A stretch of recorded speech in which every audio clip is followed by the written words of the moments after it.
Hello, everyone, and welcome back to another day here at the Damage Report. Still under lockdown, but now alone in a big, creepy, abandoned building. But we've also got a big, creepy, abandoned guest, Jordan Uhl. How's it going? What kind of intro is that? What? Thank you. Sorry, I'm not an improv kid. I don't know. That was the best I could do. No, a big, awesome Twitter behemoth guest, Jordan Uhl. Sure, we'll go with that one. Thanks for having Twitch me, John. Kid Jordan Uhl. There we go. I like there that you go, one. Streamer extraordinaire. Well, look, I'm very glad to have you here. Everybody who's watching the stream live, welcome. We're gonna be talking about a lot today. I know that Jordan has been like boiling over with his takes on the RNC. Me too. We've been holding it in. It was a silent pre-stream, but we're gonna be talking about that. We're gonna be breaking down a lot of the videos that you probably are a little bit familiar with from last night. But we've also got updates on Jacob Blake, which we talked about in yesterday's show. The Biden plan to win over Republicans, how is that working out for him? As well as updates on Portland as well. And with that, Jordan, why don't we get into the crazy? Let's do it. Okay, leading up to the RNC, the Republicans have been saying that the DNC was just full of hate. Okay, it wasn't about a positive vision of the future. It was just about hate. So I expected a lot different from them. So far, what I've gotten is just insanity. I mean, we knew it was gonna be crazy before the speeches started, but let's give you an idea of just some of the stuff that we can barely take time to focus on. So for instance, Joe Biden, is he just a regular centrist? Is he a radical, or is he a mythological beast? Biden has promised to take that money back out of your pocket and keep it in the swamp. That makes sense, though, considering Joe Biden is basically the Loch Ness monster of the swamp. Yeah, no, it lives in the loch, not in a swamp. It's in the name, actually. It's like the first part of the name. I don't get what that's about. Or for instance, when he revealed to all of us that one of the most commonly used phrases that we have had to learn as a result of the pandemic, he doesn't quite understand. Take a look. He delivered PP&E to our brave frontline workers. No, that's not what it is. Wait, what do you think it is? Like, how many times have we had to say or hear PPE? What has he thought that meant this entire time? Apparently he knows as little about it as his father does. Or for instance, the attempts to spin the future that some Dems want, but they're not the ones that are actually being nominated right now. Take a look at Tim Scott. At them, they will turn our country into a socialist utopia. And Is he familiar with utopias versus dystopias? Because that's not gonna scare off a lot of people. Anyway, Jordan, look, we're gonna dive into the substance of some of their comments. But overall, I just wanted to give people a feel for kind of how this is basically CPAC, except now it's the RNC. Like, it's the crazies, it's a carnival of crazies. Yeah, this was a really bizarre way to launch this thing. It was, filled with, this whole week is going to be filled with like Trump family members, people close to him. You had Charlie Kirk kicking it off. You had the Republican mayoral candidate from Baltimore, congressional candidate from Baltimore, who's been, attacking Baltimore leadership and Baltimore's community for years. This is just, it's like a whole list of right-wing grievance culture, like this entire narrative. So yeah, it was really bizarre to see some of like the stuff that they said, because it just flies in the face of everything that we see happening in the Democratic Party. Much to our frustration. As much as I would love a socialist utopia, that's not gonna happen. And Joe Biden is certainly not the person to do that. Yeah, it's so like the injury is that Bernie doesn't get nominated. It's the insult that they're still gonna run against like the most centrist remaining Democrat, basically, that could have possibly won, as like a disciple of Mao. Like and they'll do it, and Fox, of course, that's what they've been wanting. That's what they've been doing for years. Every Democrat is the craziest, farthest left person that you can imagine, which of course is not actually the case. And look, I would say honestly, I feel like we can draw distinctions between Republicans.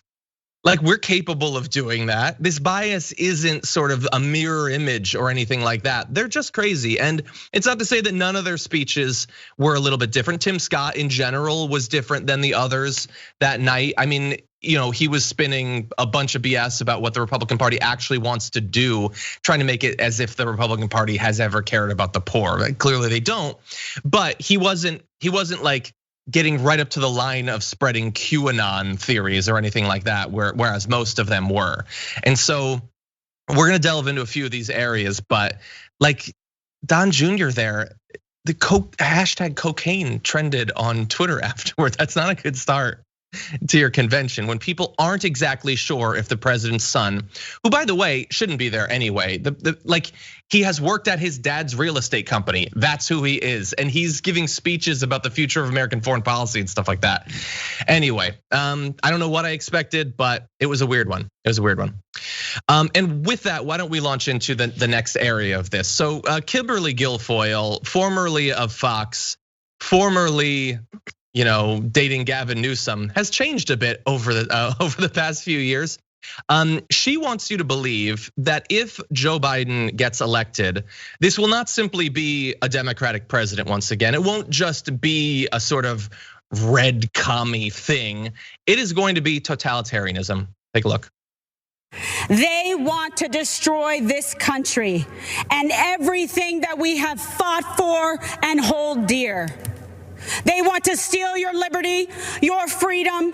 They want to control what you see and think and believe so that they can control how you live. They want to enslave you to the weak, dependent, liberal, victim ideology to the point that you will not recognize this country or yourself. Okay, so there's a few things there. So one is obviously, and it's gonna get worse from here on out, she's screaming at the top of her lungs. And look, there's nothing I hate more than people trying to, get you to not pay attention to the political views of a woman because of her tone or whatever. But I think that we can all agree that she was actually screaming at the top of her lungs. And I get that it's hard to give a speech in a room with no people in it, but that was a way to do it, I guess.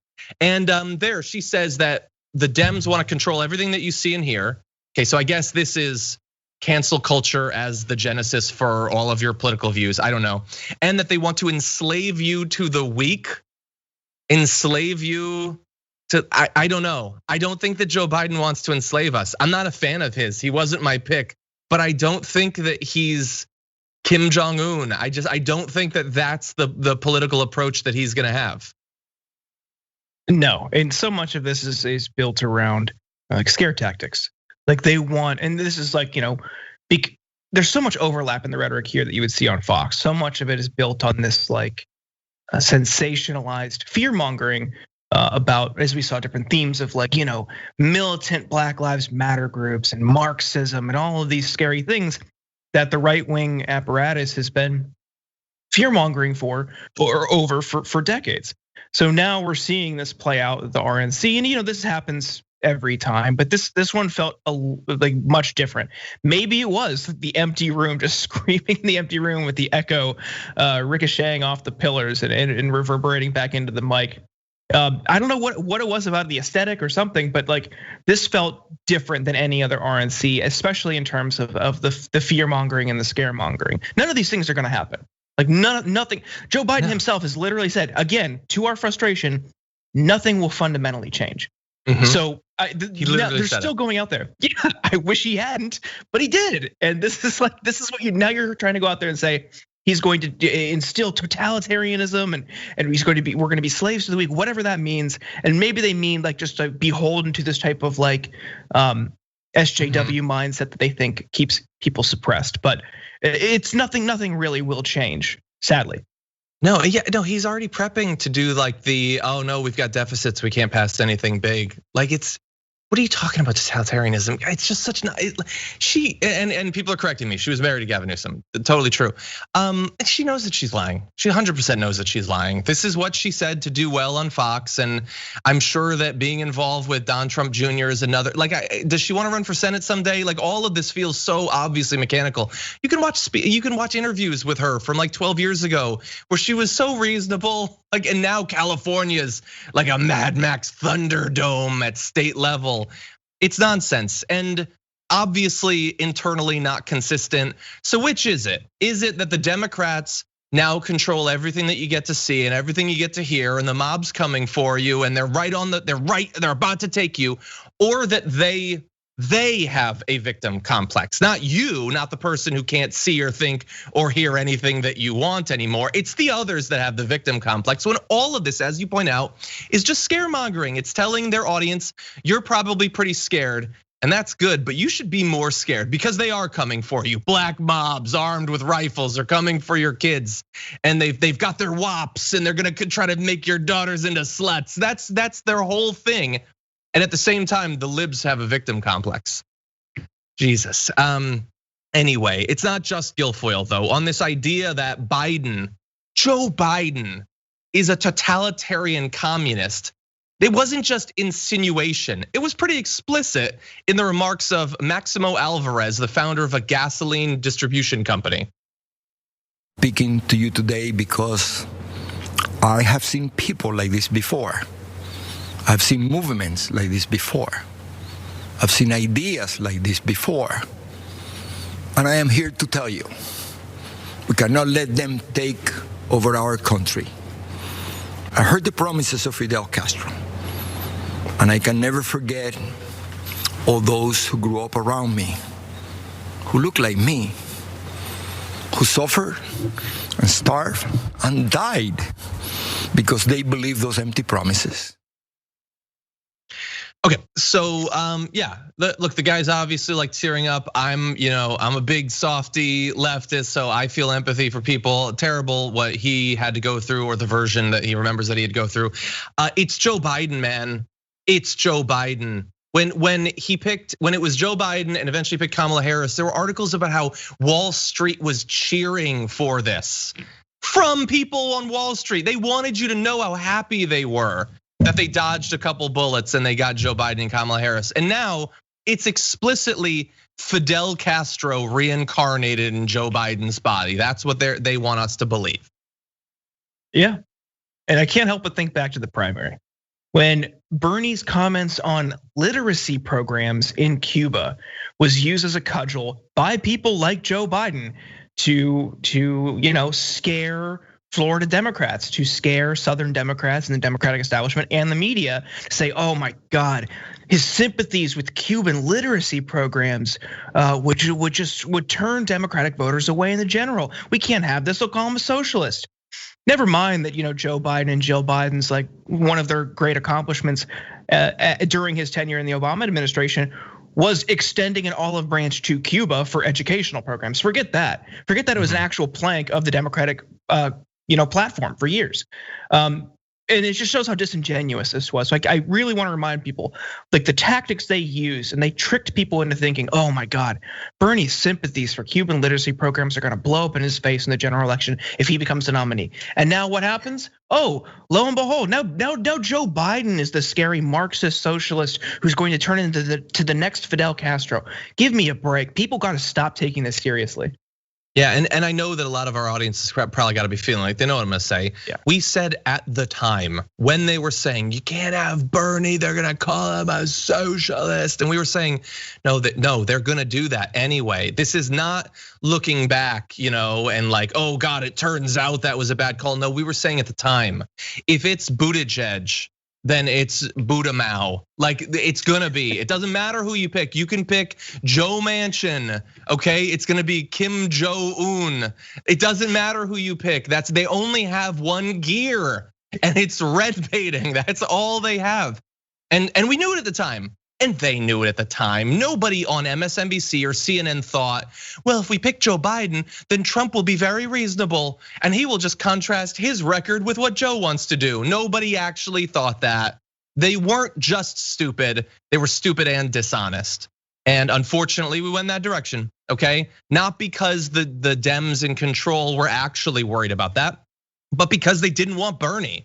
They didn't care how the Republicans would message against them. They didn't want to have him, that's all it was. And they got what they wanted, and now we got what they said they would get. So anyway, let's turn back to a little bit of Guilfoyle. Many people noted in real time that Kimberly Guilfoyle was expressing herself in a particular way, I'll say. And that got stronger as the speech went on. Here's her close. Ladies and gentlemen, leaders and fighters for freedom and liberty and the American dream, the best is yet to come. So, okay.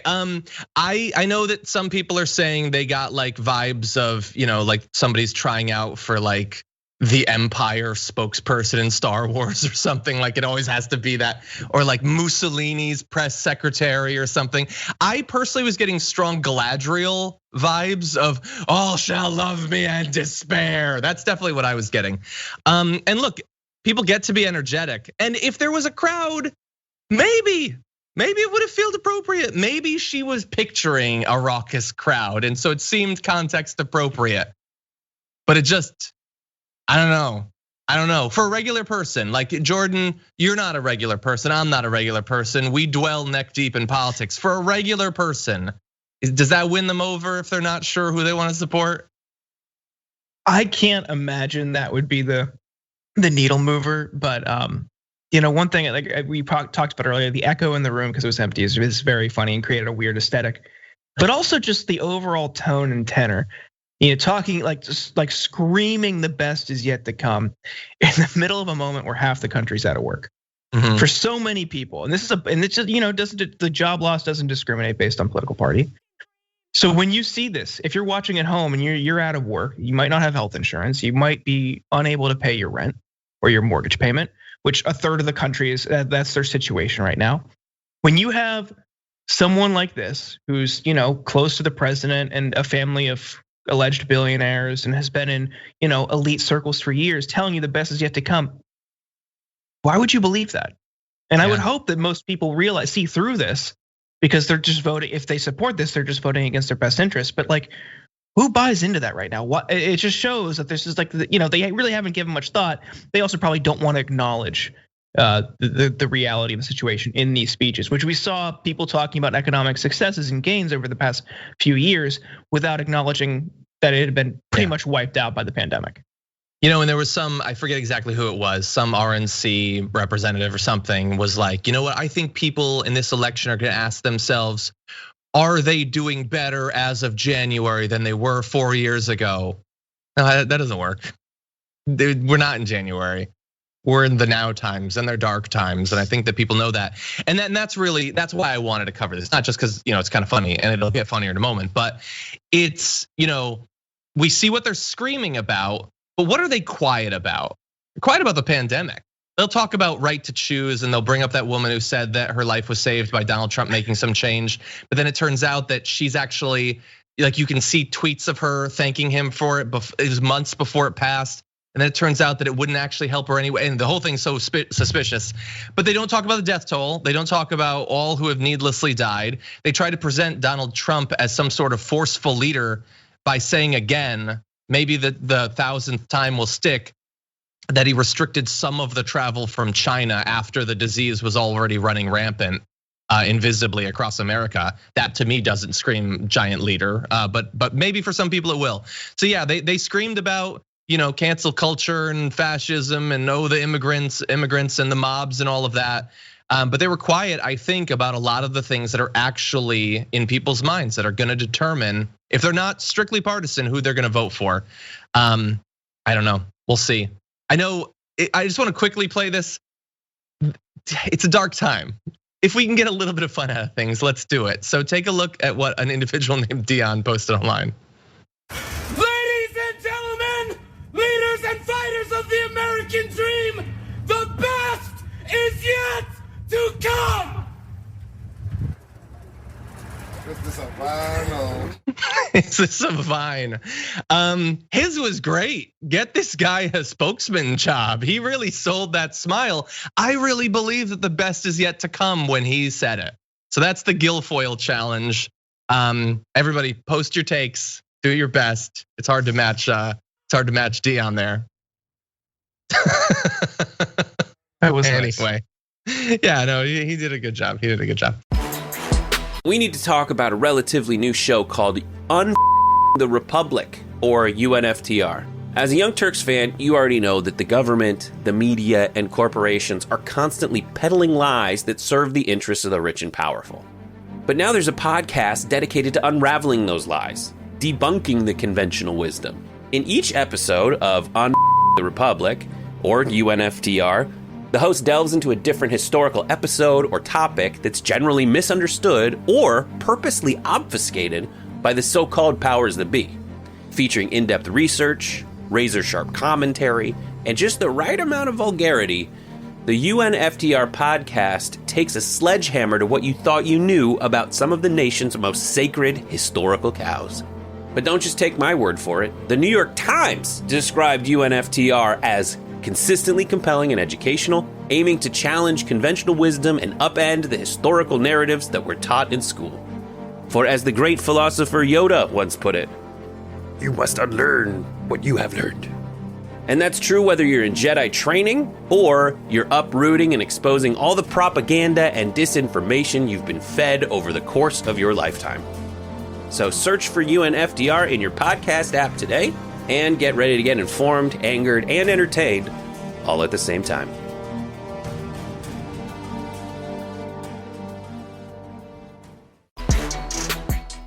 Have you heard of the McCloskeys? You shouldn't have, but you probably have at this point because we elevate the worst people in American society. They're those two people that you might remember from St. Louis who decided to point loaded firearms at peaceful protesters.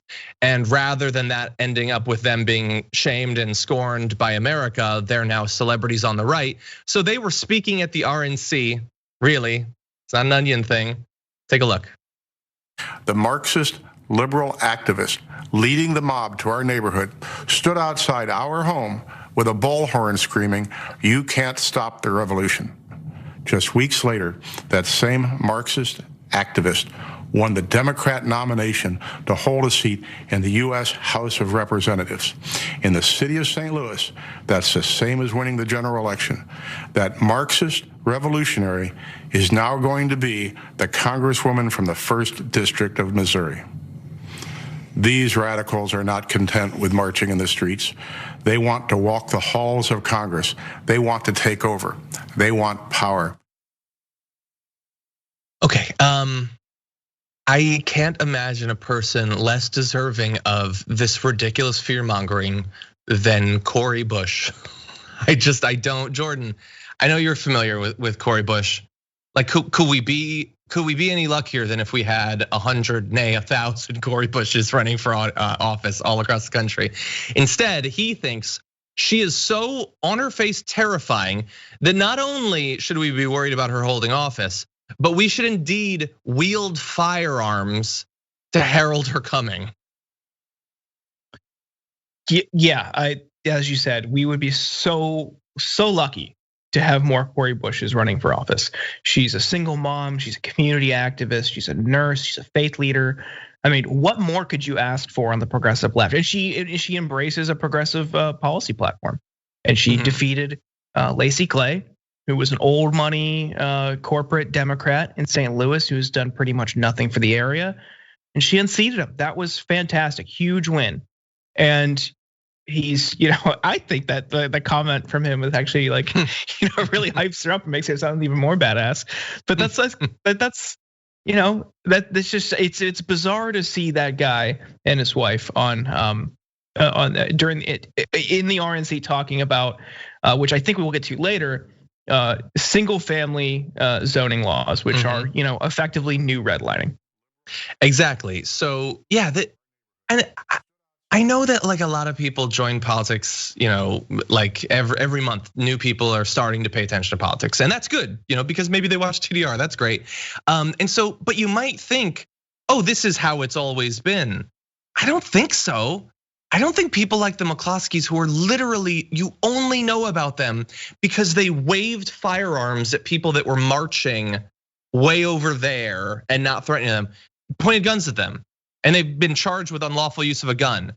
Look at him, he has a weapon you would use to patrol the streets of Fallujah, pointed dangerously close to his wife. She starts waving with this bizarre casual teapot stance that no gun safety person would actually abide. She points it past her husband. Their fingers are on the trigger. I don't think his is right here, but so casual. How dare you be near our castle? That's the only reason they're known. And they're speaking at the convention. Julian Castro didn't speak at the DNC. Those two jokers spoke at the RNC. And they might not even be the craziest people that did, but they were there for a reason. And it was to scare you and to dog whistle so loud that dog brains were bleeding. So when Patty started talking a little bit later on in the video, she said they are not satisfied with spreading the chaos and violence into our communities. They want to abolish the suburbs altogether by ending single family home zoning.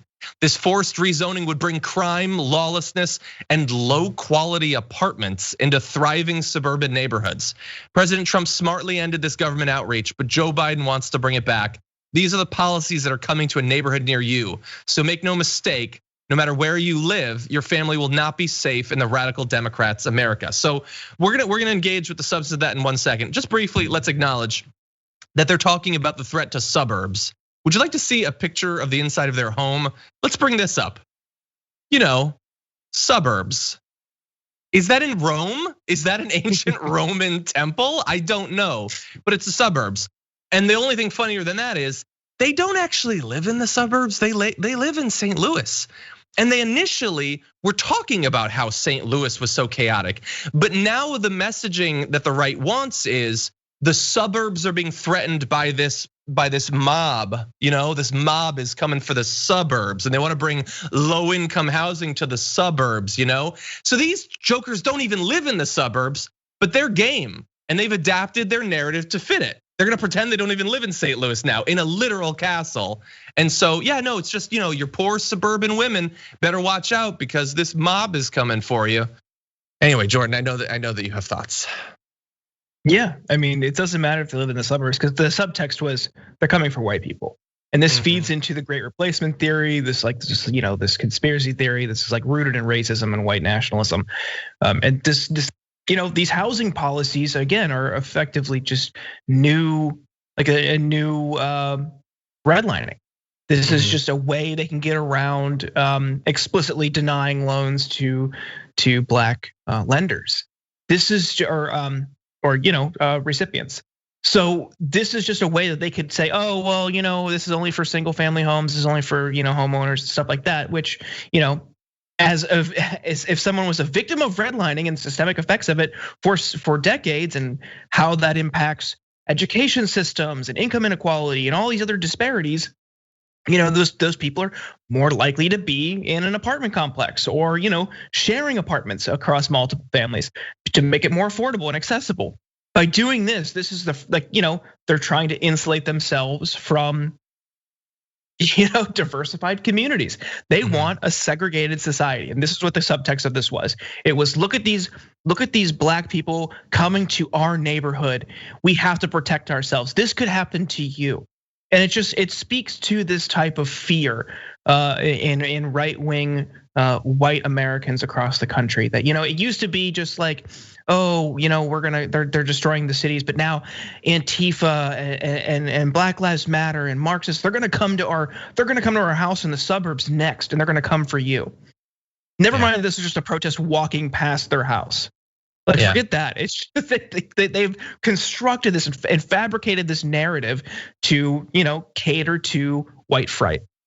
And they look at that particular case study and say the mob of people that were walking near their house, they were threatening by their very nature because of who they are, because of what they want. That's a threat.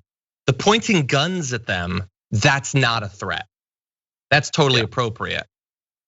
Yeah. And so I'm sure if Cori Bush had an AR-15 and it pointed at the McCloskeys, I'm sure the right would be like, no, guns are totally safe. You don't have to worry about guns. What you have to worry about is free speech and free assembly. That's the real like mortal threat. But weren't we just hearing that the left wants to stop you from being able to exercise all your rights and freedoms? They point guns at you if you assemble peacefully. And that's if it gets to you. What they want ideally is for hundreds of police officers to run you over with their SUVs and to brutalize you with tear gas and flashbangs and club you and all of that. This is just if it gets past that. And by the way, as many people are acknowledging in the chat, I see, if we could just bring up this, I almost pulled a bunch of graphics, but let's bring up this screenshot.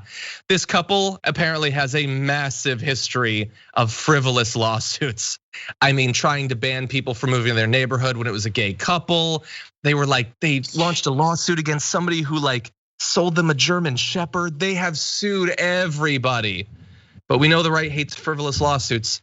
Anyway, it's just, this is, when your party isn't a party anymore, when it's a death cult of personality, when it's effectively QAnon with some representatives, yeah, no, you're gonna lift up chuckleheads like this, and these are gonna be your thought leaders. You're gonna start off with someone like Charlie Kirk, and then eventually you're gonna get to the people who you only know because they narrowly avoided shooting somebody. This is America. This is America. And now let's turn to an even darker version of this, someone who was actually shot. Yesterday, we talked about Jacob Blake, who was shot needlessly in the back 7 times by police as he was trying to get into his car with his kids who were right nearby. He, as of that reporting yesterday, was alive. He is still apparently stable. His father says now there are 8 holes in his son's body and he's paralyzed from the waist down. Doctors don't yet know if the injury is permanent. I mean, obviously, it seems like there's a very good chance that that is true. Some people do recover at some point. It is just a miracle that he's alive at all, though. But no matter what, he is going to be severely injured for the rest of his life as a result of what happened with the police just a few days ago. I don't know. I don't know what to say. I saw people saying like, stop sharing the video. Like, we don't have to, show you repeatedly for people to believe us. But like, it just seems like nothing will ever change. This dad mentioned that he was paralyzed now. I saw people dredging up past arrests and stuff like that. Like, what's it gonna take? Like, who cares? You don't deserve to get shot on the spot for things you did separate and months ago. Yeah, I don't know. And this, even going back to the last story, like that last story we just talked about kind of fuels into this justification. There's always going to be, the way they describe the neighborhoods and the way they describe like crime coming into our neighborhoods. That's just how they see people of color in this country. And it's just like there's always going to be a justification for someone getting shot. George Floyd was like the only one I could think of where people really had nothing. But they will find the slightest transgression ever will somehow be used as a justification for you to get shot by an officer. Well, and even in that case, it's not like Fox was uniformly like, oh, George Floyd, I guess it's gonna be hard to present him as a monster. So I guess, no, we gotta take this seriously. I mean, they still tried to make it seem like something that doesn't necessitate any sort of reform. They still support chokeholds and all of that. So he had a run-in with the cops earlier. Cops know, how could it possibly influence them? They shot him in the back. He didn't do that. I don't like, he isn't, I want to grab each one of these people and shake and be like, he didn't shoot the cop 7 times in his back. Do you get that? Like, trying to present him as a dangerous person is gonna be a little bit more difficult when he was the one who was lit up by the cops in his back.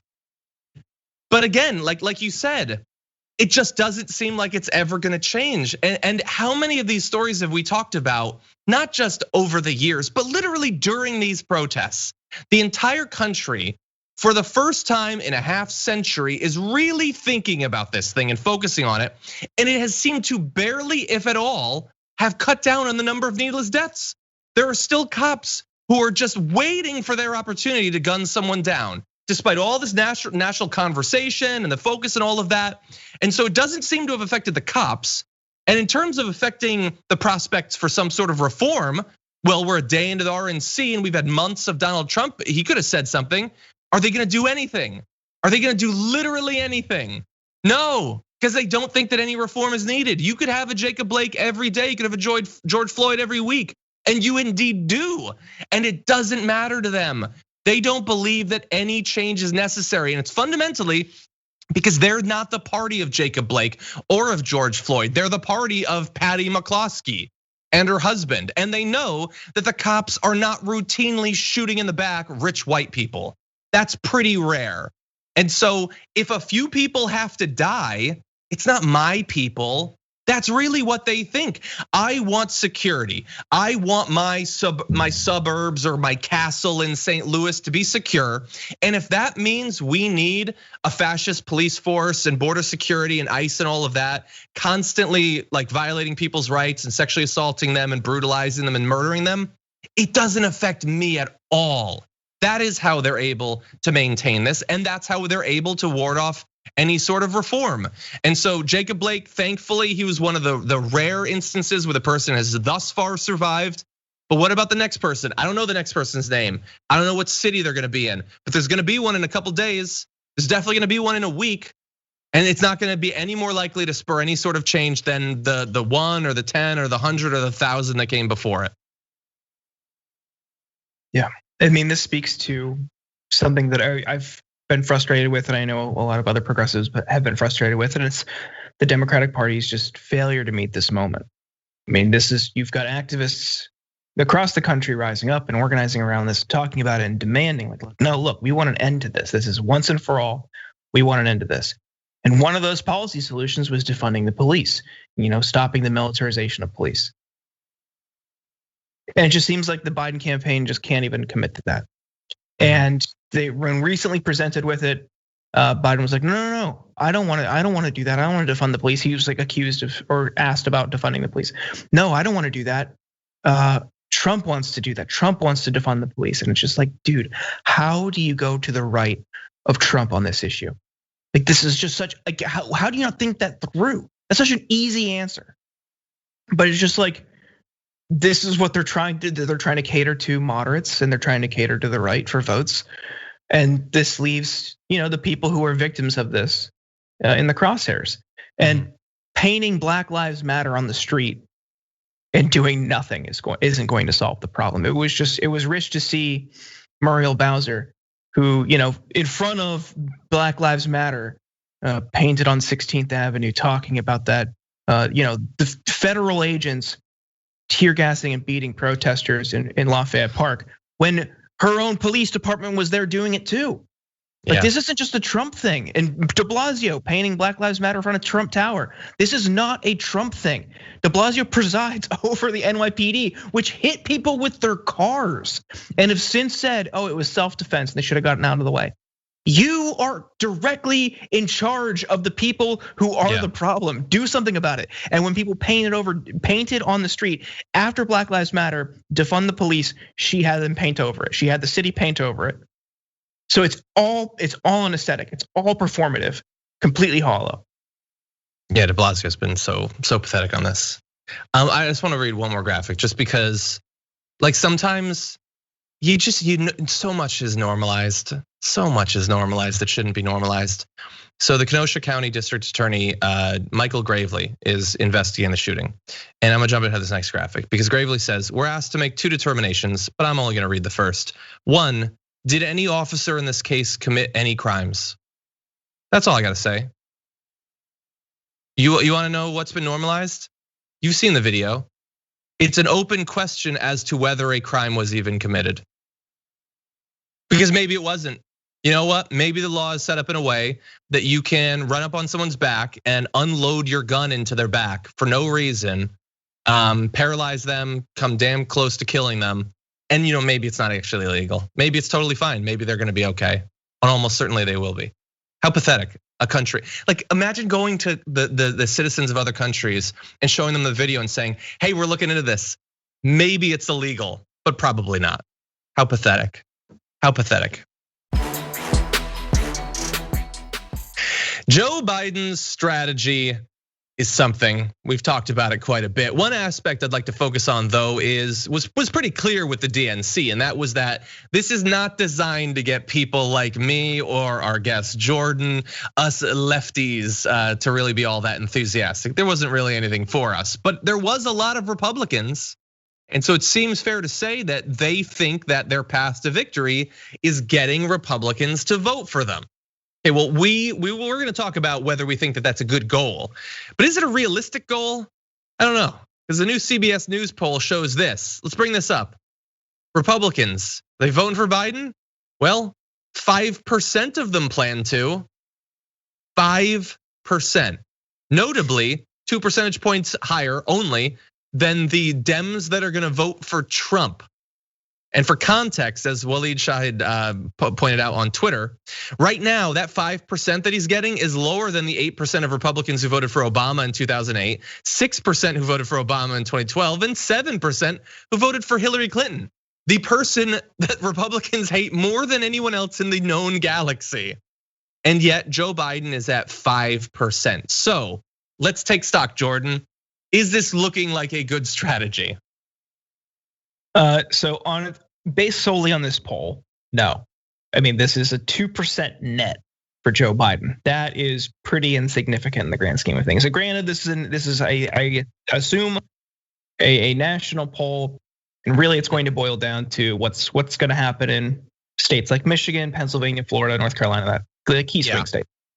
So there's more to it than this, but off the bat, not great. And this is what people were saying. Like people said, like, this isn't gonna happen. This is a pipe dream. They tried it in 2016. They are running a very similar campaign to 2016. Oh, Trump's a bad guy. Trump's a fraud. He's lying. This candidate, our Dem candidate, is better than Trump. Not too extreme. We swear we're not extreme. We're better than Trump. We tried that in 2016 and it didn't work. I think there was obviously a large component was racially motivated and like scapegoating racial minorities and immigrants. But there is a contingent, and I would imagine also in this poll, 47% of independents are going Trump. Part of it is that people are tired of this system. They are. They're going for Donald Trump, and look. I don't believe, I know that we occasionally say like his base hasn't been affected at all by the last few years. It has a little bit, but clearly not that much. Clearly not that much. And still 3% of Democrats want to vote for Donald Trump. How are you a Democrat at that point? Like, I know that like you can say that you are, but like, are you really 3%? That seems weird. Yeah, so as a strategy, here's the thing. They always do this. They always do this at presidential elections and also in how they choose their candidates too. Senate elections always are predicated on, we got to get the person who's just slightly to the left of the Republican and run as a Republican and maybe we'll win that way. And the thing is, I've never really agreed with the people who are like the Democrats like to lose or they're paid to lose or anything like that. But it is fair to say when we're talking about our anxieties or fears about how an election might go, not everyone has as much to lose in an election, really. And if Joe Biden follows the Hillary Clinton strategy and loses again, will the Democrats dislike that? I think so. I'm not one of the people who are like, doesn't matter to all of them, but it clearly matters less in terms of their livelihood, chance of dying of a disease, all of that, than for many other Americans. And so is it possible that that's influencing their willingness to go down this same path? To think, well, maybe they can convince themselves, well, Hillary almost won if you took 50,000 votes and divvied it up. So you know what? I'm gonna roll the dice again. And it is really gambling, that's all it is. They are willing to gamble on Hillary Clinton. Just in this case, it's Joe Biden, but the same exact strategy, because if they lose, it isn't the worst possible thing for them. They're not dead if they lose. They're not on the streets if they lose. Other people will be. Other people will die and lose their livelihood and all of that, but not the strategists, not the centrist Democratic reps and senators and the head of the DNC and all of that. They'll be fine, honestly. And so, I don't know, like I have so much anxiety, Jordan. Yesterday on the show, we were talking about how It's looking like Trump is going to, no matter what the current state of it is, he's going to approve a vaccine in October. Like people from the FDA are like, no, there's this one that Britain's working on that like he's totally gonna okay, even if it's not ready, even if it's not safe. And I really do think that if he does that, that could swing 5% of the electorate right there in a couple of days, just like last time in the run up to the election. Yeah, I mean, it's really gonna be a battle on the margins, and it shouldn't be. I think that's. I apologize for that slip, but I'm very angry lately. I'm infuriated. This is, how do you fail to meet this moment? Half the country's out of work, a third of the country cannot pay their housing bills, and millions of people have lost their health insurance because through the insistence of both Republicans and Democrats, they want to tether it to employment. That is a broken system. And you offer nothing to fundamentally change that. As the problems are staring you in the face, you say nothing's going to change. Biden is walking back his commitment to a public option. No one should have to live in fear over these types of things, these essentials in the richest country on earth. That is so profoundly broken. And I think this poll really reflects that sentiment, that people see that and they're fed up. They're disillusioned with the entire system. And why would they buy into Joe Biden, who had a chance in the Obama administration to fix these problems? And now you're saying, oh yeah, no, I'm the guy to fix it. Well, why? What were you doing? You had 2 years where you had a complete and total majority, and you had 6 more years in office. You could, through executive orders or other changes, through bureaus or departments. What happened? Why didn't you push for these things? Yeah, I mean, if Biden wins, I'm gonna feel like for a day, I'm gonna feel good because we'll have moved past what happened. Then for the next 3 months, his lame duck months, you better buckle up because it's gonna be a wild ride. And then it is gonna be 4 years of just crushing disappointment and news that's only like sort of hypothetically a little bit better than it would have been if he'd lost. Like, it's gonna be rough. It's still better. Don't come for me. It's still better, but it's still gonna be depressing. It's still gonna be a fight. It's just, you're choosing who you fight. Portland has obviously been the site of a lot of chaos over the past few months. Police have been engaged in a months-long effort to just brutalize the protesters there. Trump sent in his, interstate goon squad. And you also have right-wingers. And the right-wingers, it turns out, are being treated a little bit differently by Portland police than the protesters that have been there for a few months. Over this last weekend, police apparently took an entirely hands-off approach to the fighting they saw, even as the demonstrations grew more violent than ever. The Proud Boys and their far-right friends attacked and intimidated anti-fascist protesters using paintball guns, mace, fireworks, aluminum bats, and various firearms. One of them, a Proud Boys organizer named Alan Swinney, was seen pointing a gun at protesters, his finger on the trigger. Over the loudspeaker, police encouraged those present to, quote, self-monitor for criminal activity. So when it was just civil rights protesters, the police were clubbing people, tear gassing people, driving their cars into people, anonymously kidnapping people.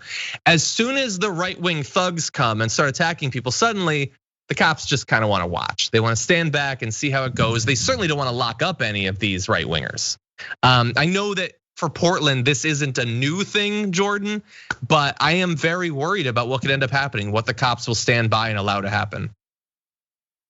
Yeah, I think this, as we've seen with demonstrations and rallies and events, all of them in Portland over the past few years, the police have been, notoriously sympathetic to right-wing fringe groups. And we've seen like the distortion of narratives out of those areas in those cities as well through people like Andy No. Completely distorting what happened. If you recall the hammer incident on the bus, where the Proud Boys were like hitting people with hammers and someone threw it back at them. And it's like Andy No just put that part up and was like, oh wow, look what Antifa is doing to these poor protesters. It's just, it's a mess out there. And the police are, quietly hand in hand with these fringe groups. But this is, democratically controlled area. So the kind of whole vote blue no matter who thing doesn't really resonate with me when I see things like this. Yeah, and like I said, like you can see reports of when the white supremacists march in Portland, they would generally be treated very well by the cops. This is like a long-standing thing.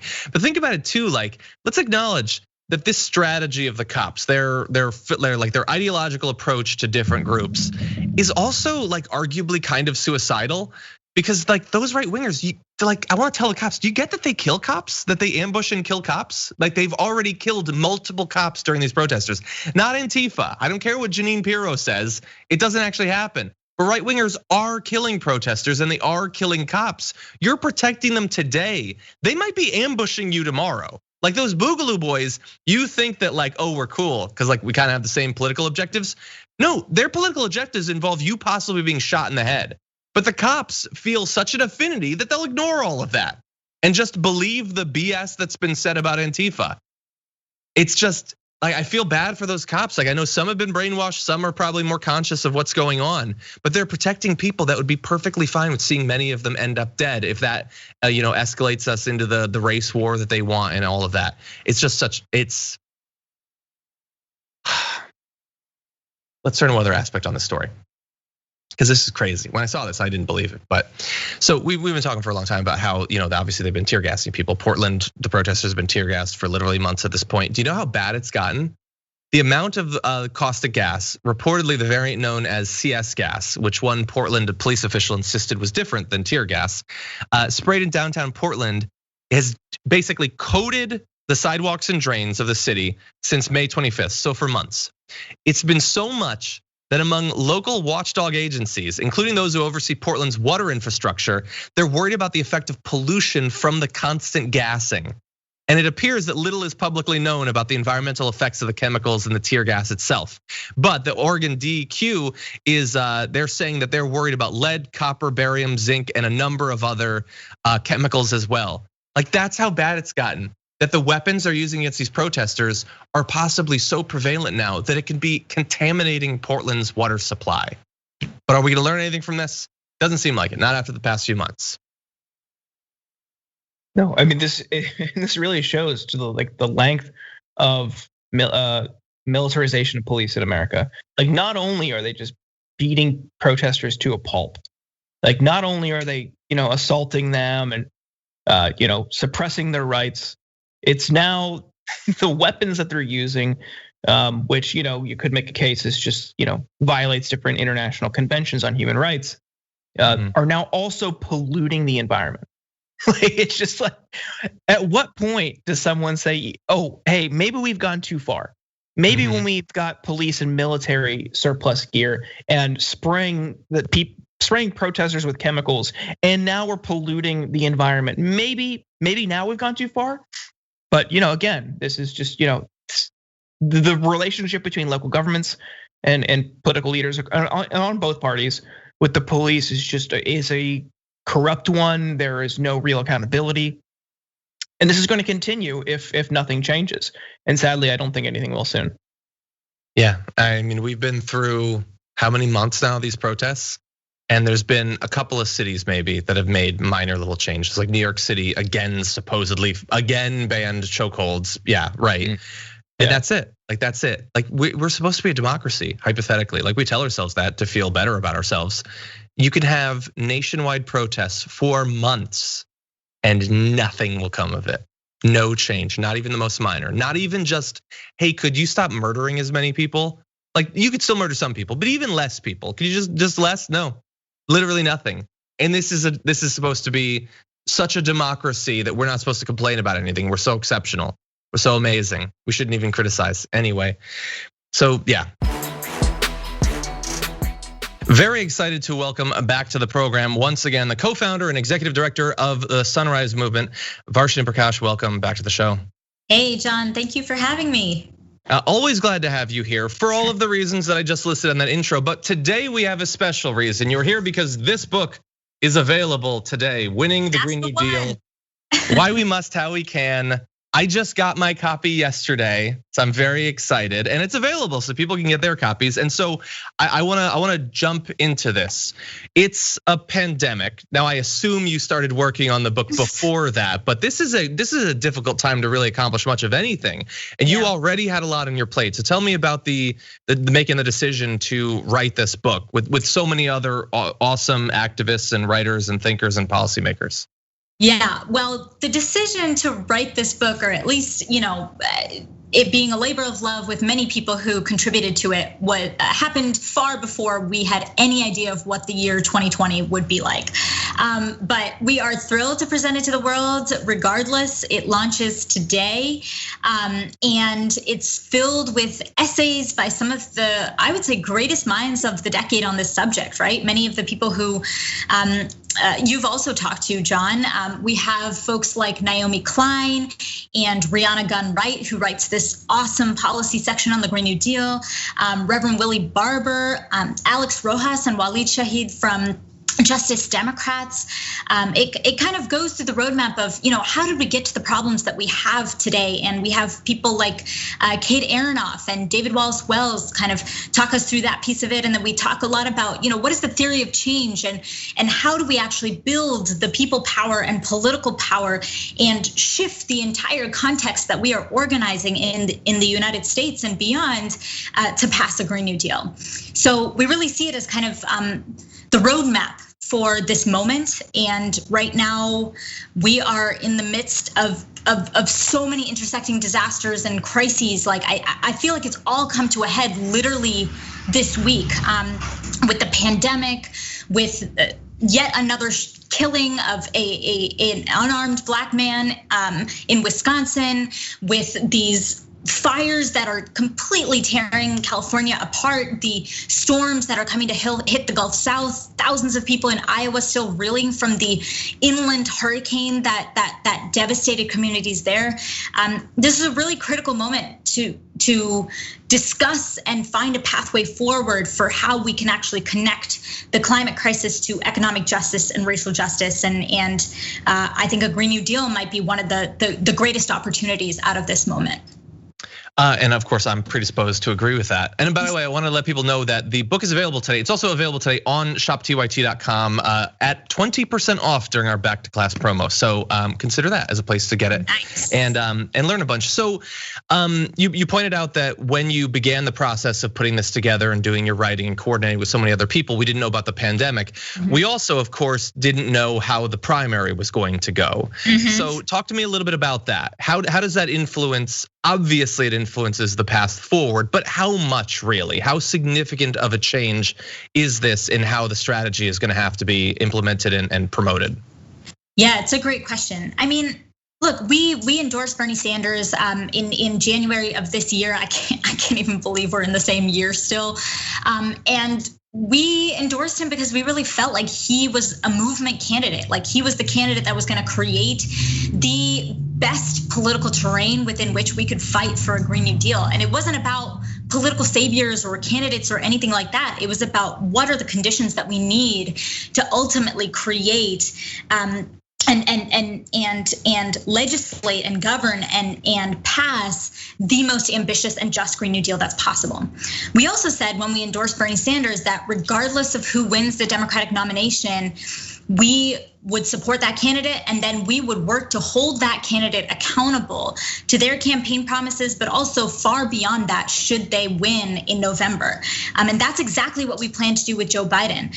We've been pushing him every step of the way, in large part because of our activism over the last couple of years. I was asked to be a part of the Sanders-Biden Unity Task Force on Climate, where we were able to get Joe Biden to agree to, moving from a $1.7 trillion green jobs and infrastructure plan over 10 years to a $2 trillion one over 4 years and investing 40% of that in environmental justice communities. We were able to move up the timeline from 2050 targets to 2035 for clean electricity. And that's because the movement has been able to forge with building political power. And then as soon as it is November 4th, we're gonna continue to hold people like Joe Biden accountable to those promises, and actually need to kind of step up the game, because we're gonna have the fossil fuel industry coming for us. We're gonna have the GOP coming for us. The day that Joe Biden gets elected, all of a sudden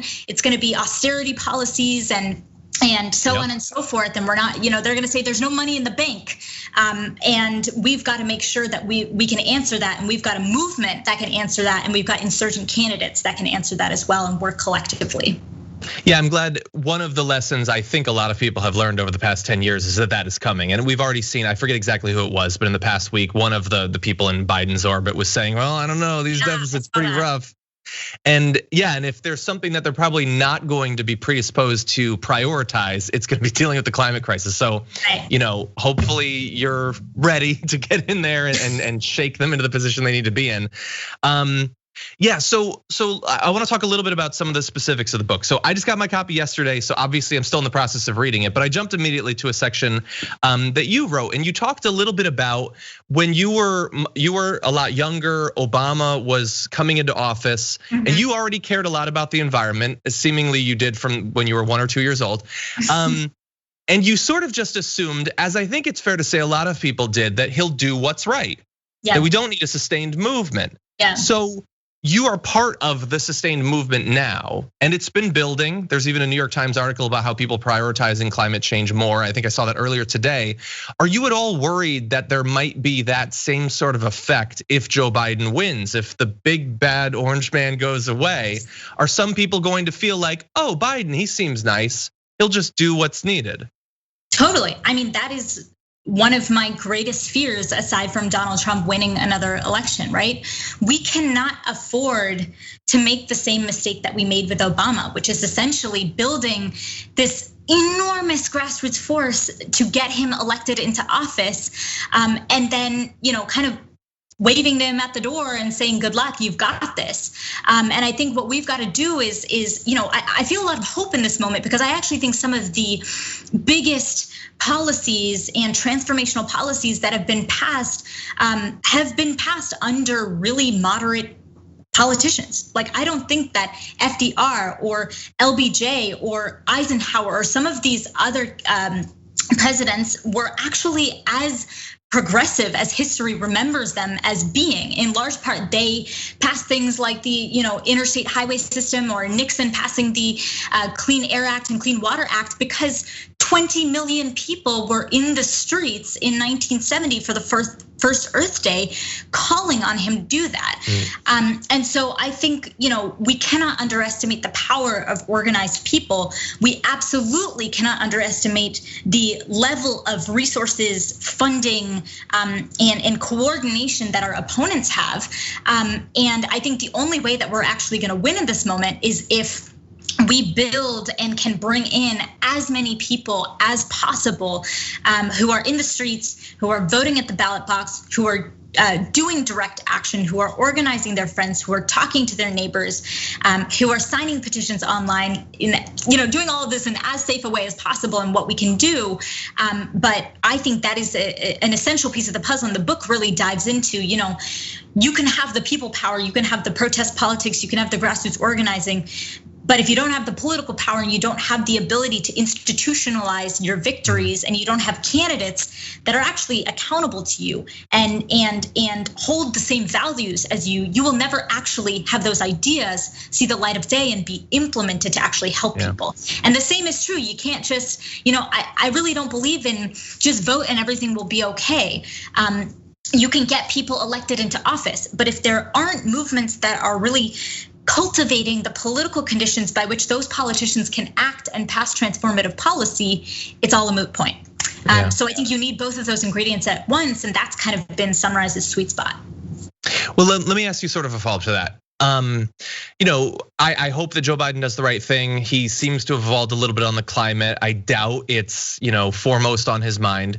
So let's say he wins, and what is the sort of starting position? And I guess you can only speak specifically for yourself, but obviously you represent like among the most important, if not the most important, climate organizations. Is it going to be, let's see for a little bit? Or are we gonna see, day one, like the first time, my earliest memory of the Sunrise Movement was those protests outside of Nancy Pelosi's office. Yeah. Is that waiting for Biden on day one when he's sworn in, or do we give him a chance and see? That was a little triggering for me, John. The let's wait and see was, I just felt myself get heated for a second. No, I mean, if we have learned anything over the last couple of years, it is that we as movements cannot afford to be reactive. We have to be proactive. We've got to be setting the agenda. We've got to be making the table. We've got to be creating the dialogue. We've got to be forcing the conversation. If we are acting on the timeline of the establishment Democrats, we are going to lose, and a lot of people are going to die. And that's how stark it feels for me. When we were able to do that action at Nancy Pelosi's office, a large reason why we did it just days after the 2018 midterms is because we knew Democrats weren't going to prioritize the issue unless they were forced to do so. And we didn't want to wait for them to take action and then say, okay, that's not good enough. We wanted to say, this is the bar. This is the bare minimum that you have to do. And if you don't meet that minimum, that actually means that we're not tackling the climate crisis in a way that science and justice demand. And I think it's very similar to the Joe Biden case. We have a huge stimulus plan that's going to be coming in the first 100 days. He's already agreed to make climate change a core priority of that, along with job creation and infrastructure. But if we don't get out and say, this is the high bar, this is the high watermark for what this plan needs to look like, and what you have right now is the floor, I think we're gonna definitely lose ground. Yeah. Let me ask you one more question about putting together the book, because you not only wrote for the book, but you also edited, which obviously must have been an amazing opportunity because you have literally the best writers and speakers and communicators and policy generators. That's got to be great. But I have to assume too, was it hell? Like that many people, that many deadlines, and just coordinating, was it hell to put this amazing work together? Well, it was very much a group effort, and I will say my co-editor Guido Gigenti, who is also one of the co-creators of Sunrise, was phenomenal with all of this. He was actually doing a lot of the jujitsu with bringing people together and coordinating all of it. And I can say it was a little bit of hell. I don't know how so many people are putting out books every day and every week, because I'm like, this is an extraordinarily difficult process. And I wrote 2, maybe 3 chapters, and I was like calling it quits after that. But I'll say, I mean, it was such an honor. I used to read Naomi Klein's books when I was 19 and be like, she is brilliant. I would only wish that I could meet her one day, and to have her writing in a book that has our name on it is just so special and so powerful. And I can say the same with Reverend Barber and so many other of the really, really prolific, really just like giants that are contributing to this book. So it was a real honor. That's awesome. Well, I can't wait to read more of it, and we really appreciate you coming on. Everybody, the book is Winning the Green New Deal, available today, and in fact, right now at shoptyt.com, available for 20% off during our Back to Class promo. So definitely go take a look at that. Varshini, as always, thank you for joining us. We really do appreciate it. Thank you so much for having me.